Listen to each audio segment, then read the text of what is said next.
Welcome to another episode of Unscripted. We keep this entertaining at all times, and today we have a very special guest. He's a comedian, the only sports comedian we know so far in South Africa. Shampooniser, and I hope he's not going to be cracking some jokes about me here. Yeah, by the way, unscripted means Haramala next. As you can see, there's nothing here. Nothing. So, yeah, don't expect any intelligent words like who, never again. No. How are you? I'm doing. I'm alright. Okay. Tell me, the funny bone, where did you get it from? From at home, everyone is funnier than me. Go high. It's just me.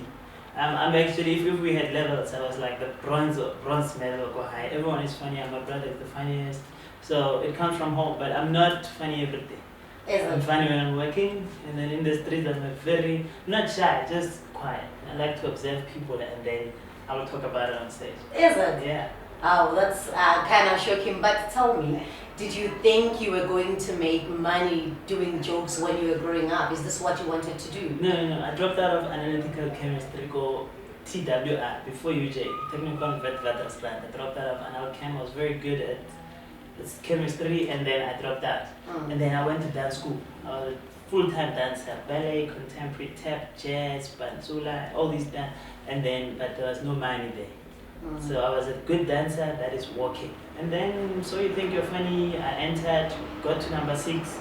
The rest is history, I'm here now. When you got to number 6, did you ever think, okay, can I do this full time? Or was it a discouragement for you to say, okay, now I'm leaving this whole thing? Actually, if you can find the So You Think You're Funny archives, you'll realize the day I was eliminated on number 6, I went straight into the camera and told South Africa that you see me now, you will see this face in your TV or anywhere from now on. And hey, maybe I was like speaking truth into my life. So I knew from that point when I had made an impact on people, because I've never done comedy before when on that competition, and I was against people, who have done comedy. So I looked at it, and I looked at those people, and I'm like, you guys have been doing it for 2 years. I've been doing it for a day, but we are on the same. I was like, it's over here. So then, comedy was there. Met David Gow, worked with him. I wrote Taxi Ride. He directed the movie. I became Shampooniser because I wrote the character. I created shampoo from zero, and then the big break came, which is Sport Time. Do you find yourself having to crack jokes at family gatherings or wherever you go? No. Oh, this Shampooniser, please tell us a joke. No, go ahead. They know me very well. I've been that guy. I've been that quiet guy who you have to. I'm that guy. I have to. I trust it's very hard for me to trust. So I wait, and then I'll open up as time goes. So go ahead. I observe them, and then I go to stage. I speak about them. So I'm not that guy. But in the streets, that's another story. Then I go garage before I tell the petrol, you're in cheap. Then I'm looking at him like, when I got him fair and let it.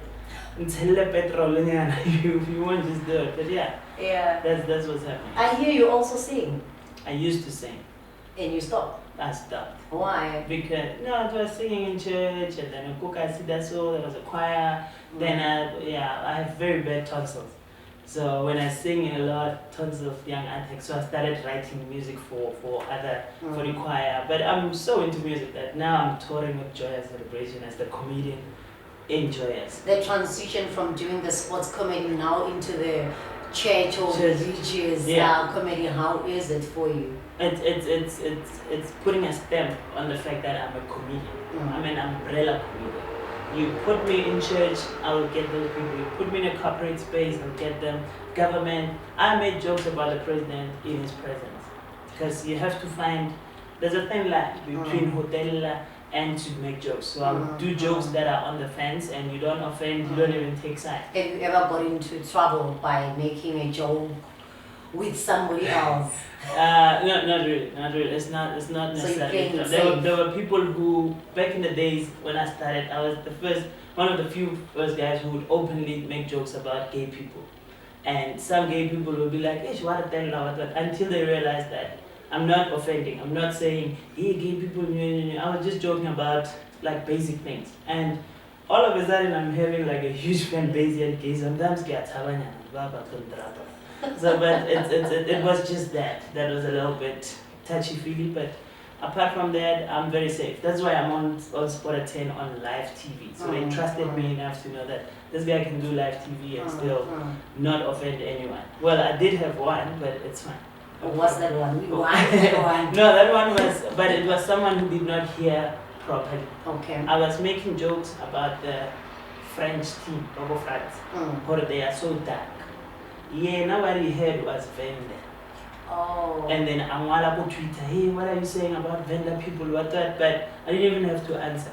There were vendor people and people on my Twitter who were saying, comrade, that's not what he can said. you stop this thing? Because you are the only person who's offended by this. But they went here, I even wrote a letter and said, I'm taking this to the CCMA or whatever, and then, well, BCCSA.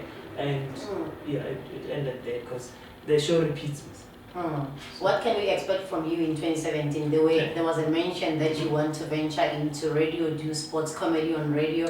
What will be happening? Okay, I'm still doing sports. I'm doing my one-man show. It's called the Shampooniser. I'm starting with the Northwest. I'm starting with Rustenburg. So you will be touring? I'm touring the whole country.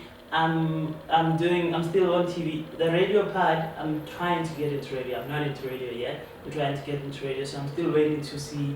Because you don't want to bombard a radio station with sports people, where, you know, so I'm still looking at go the SABC and see if I can crack it.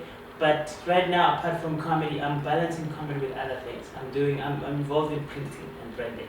So I do my own printing. My show, the banners come it's super rock and roll. So I work with a company called Mighty Media.